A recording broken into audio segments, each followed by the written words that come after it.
What's up, everybody? This is Michael from One Sky. I'm here with another full moon video. This full moon is going to look at the full moon, August 15th in Capricorn, reflecting the light from the Sun in Leo. Full moon is a time to gather our energies. It's a time to manifest what we've been working on. It's a time to make things happen. It's a time to channel high energies constructively into growth, and knowing about the nature of the energies at play really helps us do that. This full moon is the culmination of a lunar cycle that started off with the first new moon after the eclipse season. So we had solar eclipse and then a lunar eclipse at that full moon, and we had the new moon in Cancer 2 weeks ago with the themes of emotional healing, nurturing, building new habits. So we are coming out of eclipse season. We are in the last 2 weeks, we've been seeing the building. After a new moon in Cancer, we've been seeing the building of energies. Energies that may have to do with the themes of emotional healing, around themes of building new habits, new ways of being, maybe exploring new parts of ourselves. Let's take a look at this chart and check out the skies. All right. For those that know, I say this every video, the signs that I'm using are different sizes. I'm using 13 sign uneven size astrology that reflects the actual size and location of the constellations. So if you were to get out your telescope and look at the night sky, you would see that Aries is a way smaller constellation than big sprawling Pisces here. And for that reason, I'm reading the skies the way ancient sky watchers, the original developers of the art and science of astrology, read the skies, by using the precise constellation boundaries when we talk about the energies of the zodiac. This makes things a little different than mainstream astrology, so if you're interested, check out True Sidereal Astrology. So, we have the Sun conjoined very closely to Venus and somewhat closely to Mars here in Leonine Leo, the sign of the lion, the Sun's own sign, and an energy that's big and generous and laughs and loves to command attention, loves to play, loves to create, loves artistry, all the good things in life. Leo is about. Moon here in somewhat reserved, distant, colder Capricorn on the opposite side of the skies. Now, a full moon is always in opposition between the Sun and the moon. They're always in opposite angles of the sky. The Earth, if this were a sky map, of course the Earth would be in the middle. So that opposition creates a little bit of dynamic tension, to put it mildly. In some cases, a great deal of dynamic tension, which is why if you work in hospitals, institutions like jails, mental institutions, sometimes even I've talked to people who work in educational institutions who say we always know when it's a full moon. There are a higher case of incidents, a higher case of maybe you could say aberrant behavior.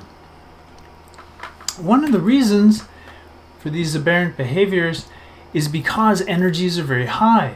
An opposition creates a dynamic tension that if you don't have a constructive way to channel it, can be difficult and cause obstacles in the life, can create circumstances that are unfavorable.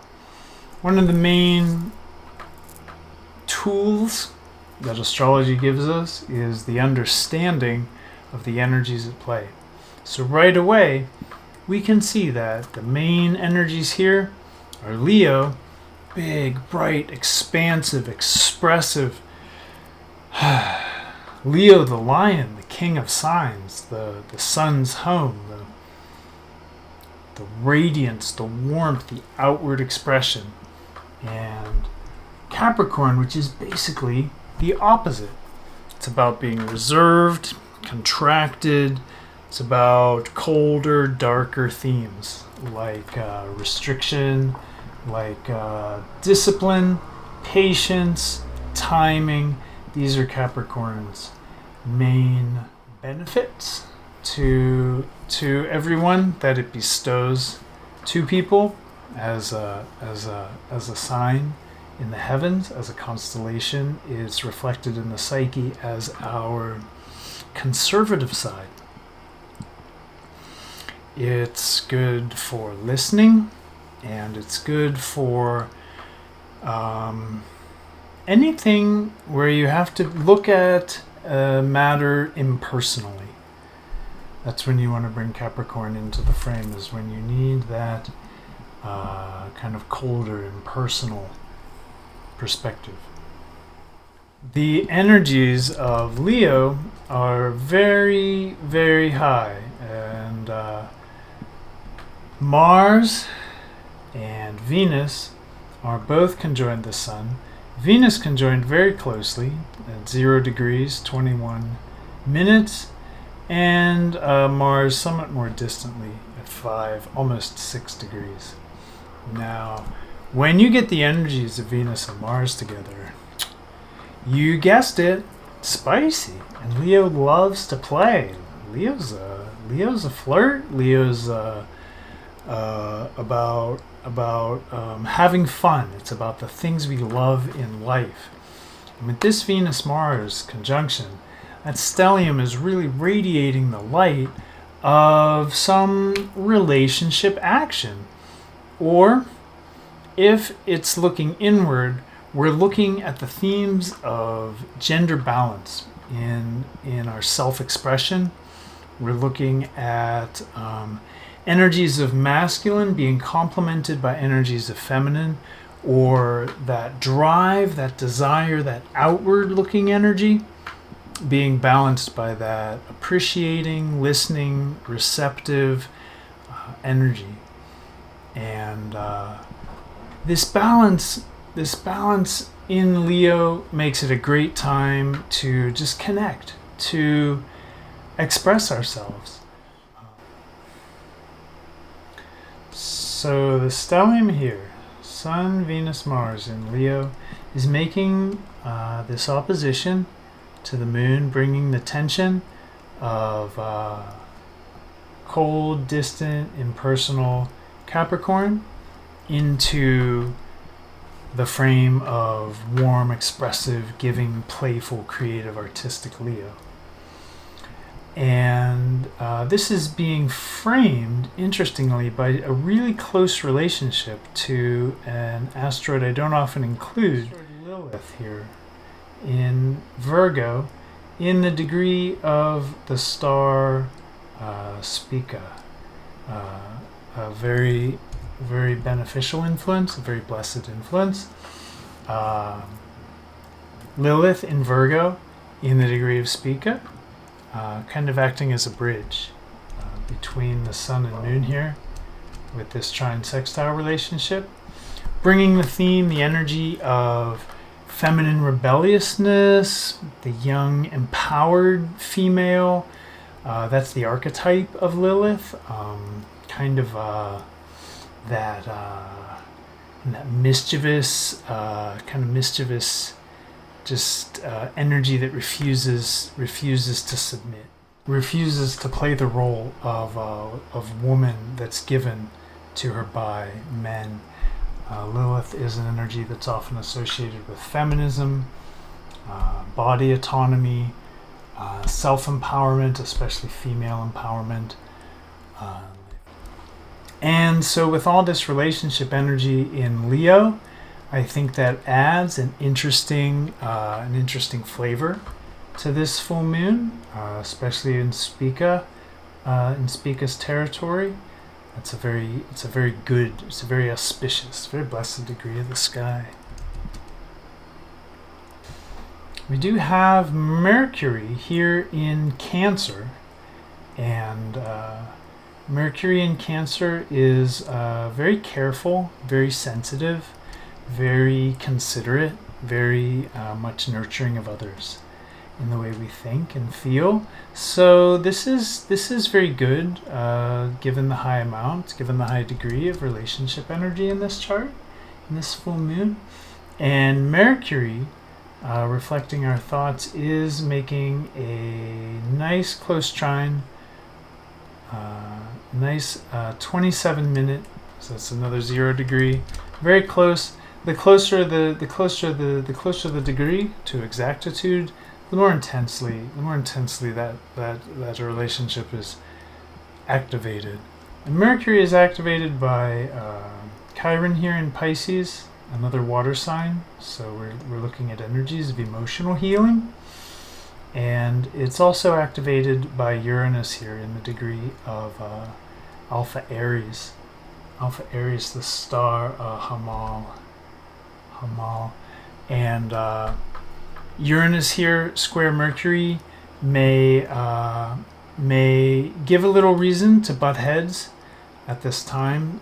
Let's be careful at the time of the high energy of this full moon not to be too much about our own point of view, what makes us individual, what makes us unique, but lean into that Cancerian side of this Mercury expression, which is about consideration, and especially with that trine up to Pisces and Chiron, it can be really healing to consider these things without getting too excited about them.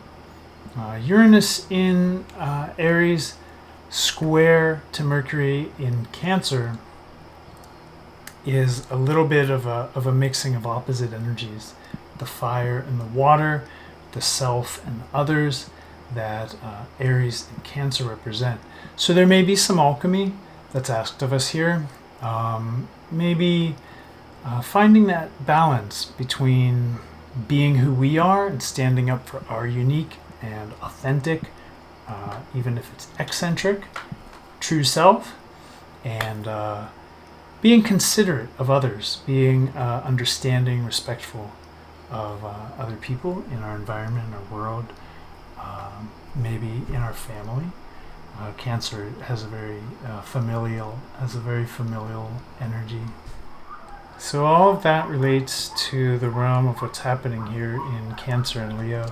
And I like to look at the sun to see where the light that is giving the full moon its radiance is coming from. What's the flavor? What's the vibration? But then I like to turn my attention to the moon and get pretty interested in how the moon in Capricorn breaks down. Now, a moon in Capricorn can be heavy, can be somber, can be serious. And this is definitely in opposition to Leo's disposition.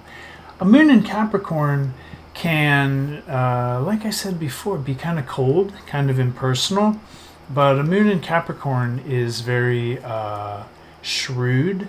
It's very persistent. It's a moon that's blessed by Capricorn's sense of perseverance, of ultimately of overcoming obstacles. When you have a moon in Capricorn opposite a sun in Leo, you may feel like you're kind of driving with the handbrake on. The moon in Capricorn is always going to be influenced, kind of colored, flavored by Saturn. And in this case, we see Saturn in Jupiter's Sagittarius, a place where it's not always the happiest, but it is balanced in its contractedness by Sagittarius's expanse. And Saturn's actually in the degree of Sagittarius that I think it likes the most, because it's conjoined to fixed star Nunki. And Nunki is the star that is the shoulder, the drawing hand of the arrow of the archer of Sagittarius. Why is Saturn happy here? Sagittarius represents the expanse of the archer as he lets his arrow fly. And Nunki is that energy at its most contracted, most contained, most compressed and ready to strike, ready to release, ready to express, point. And that reflects Saturn's energy very well. Saturn is contained, it's coiled, it's always, Saturn is always conserving and compressing its power. Sagittarius is usually not about that, but the fixed star Nunki does carry that sort of energy, both mythologically, sort of metaphorically, and even if I'm not mistaken, Ptolemy said that Nunki was of the energy of Jupiter and Saturn combined. So Saturn is in its place, and it's balanced in its heaviness. It has that lightness, that optimism, that hope of Sagittarius. Here, Saturn is also making a very close aspect, 15 degrees. So, 0 degrees and 15 minutes to Jupiter in a semi-sextile relationship that brings those two energies into a harmonious flow. The semi-sextile is a minor relationship, but it can be an important relationship. Saturn is actually only supportively aspected, making sextile up to Neptune, and that gives me some hope that this full moon, the energies will be a little less depressing, and that the favor of the balance between the sun and moon, this opposition, the balance will fall towards the energies of the sun. So even though this full moon is in Capricorn, I wouldn't be surprised at all to see some really excellent flows of creative, artistic energy, some really great playfulness, and a sense of just upbeat happiness, generosity, a kind of theatrical expression of a magnanimous nature, kind of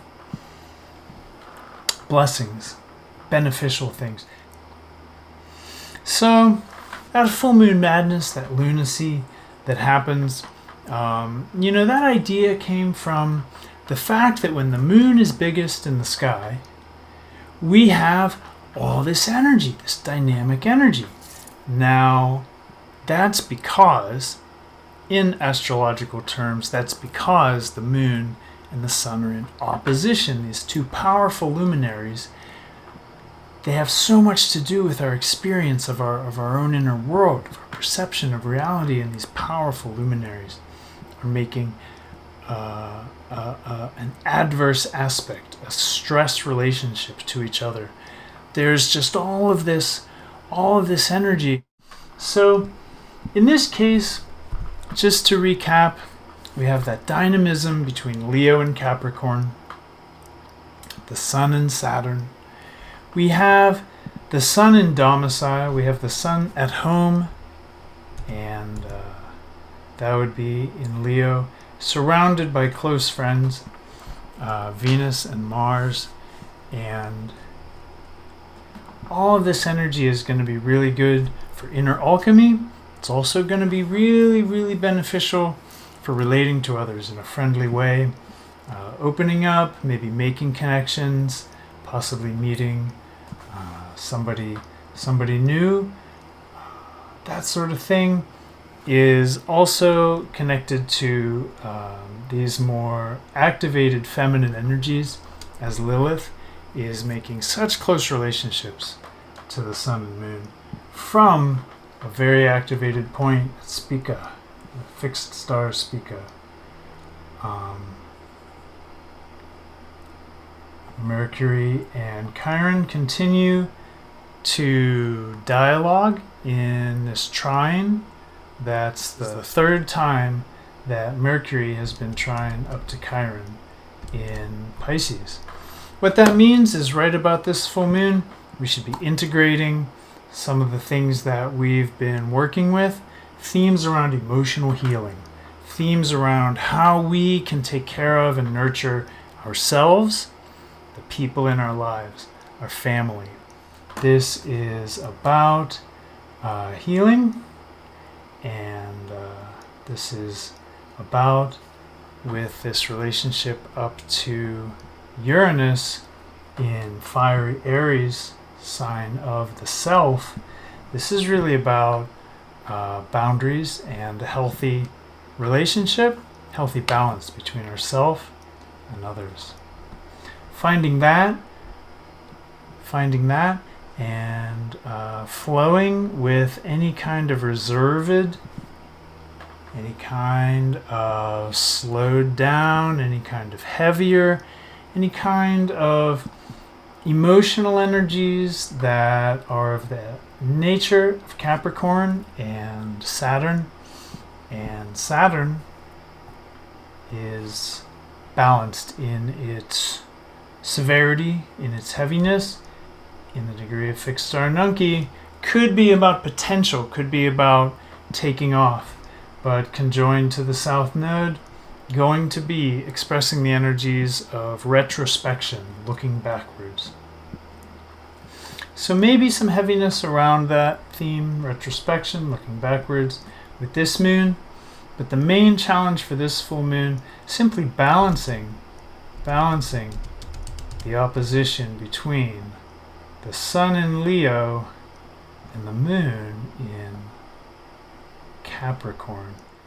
We can be gathering these Leo energies. We can be gathering the energies because this full moon is so weighted towards the energies of the sun in Leo. We can be working on that expression, working on that creativity, gathering Leonine energies, because as the moon comes around in the next 2 weeks towards that next new moon, it's going to be a very special new moon. Very special new moon in Leo. And I want to give a little glimpse, because a picture is worth 1,000 words. Here we have the new moon, the next new moon in Leo on August 30th. We see Mercury, the moon, the sun, Mars, and Venus all conjoined pretty closely in a very nice stellium in Leo. So some major Leo energies. If you're in my time zone, that's Eastern Time, New York Time, USA, you're going to see this happen when Leo is rising as well. It's going to be a powerful Leo blast, really about creativity, our expression, our core of energy, that everything is revolving around, our basic sense of self. Really, really about that. And very exciting in grand trine to Uranus in Aries and to Saturn here in Sagittarius. In again, the whole stellium making conjunction to each other, all the inner planets, and a grand trine to Uranus and Saturn. So I look forward to that new moon video. I look forward to next time. I thank you for watching, as always, and I'll see you, my friends.